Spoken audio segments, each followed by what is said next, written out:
È stata emanata ieri un'ordinanza per quanto riguarda i paesi che oggi sono più a rischio, in cui abbiamo visto un'incidenza molto forte, la Spagna, la Grecia, il Regno Unito, i Paesi Bassi, il Belgio, la Francia, per far sì che le persone che rientrano da questi paesi si sottopongono al tampone o all'interno degli aeroporti oppure in uno dei nostri centri tampone.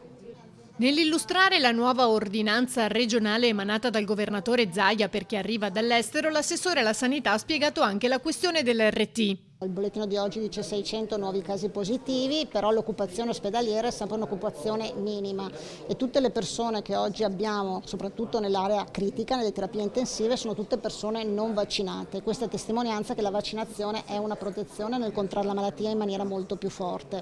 È in discussione proprio in queste ore la revisione dei parametri, quindi il decreto del 30 aprile del 2020 che aveva individuato i 21 parametri e si sta fortemente parlando, le regioni lo avevano già ribadito e sottolineato, di un parametro più principale rispetto a quello dell'RT sintomi, ossia quello ospedaliero.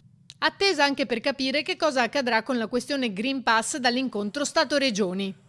Si ritiene che il Green Pass deve essere utilizzato soprattutto per eventi di una certa portata. Erano già state definite le regioni linee guida per i grandi eventi, ossia i spettacoli all'interno con più di 2000 spettatori o all'esterno con più di 5000 spettatori. Si ritiene che il Green Pass debba essere utilizzato per eventi di questa portata. Per altre situazioni si ha la paura di una difficile applicazione e di un difficile controllo.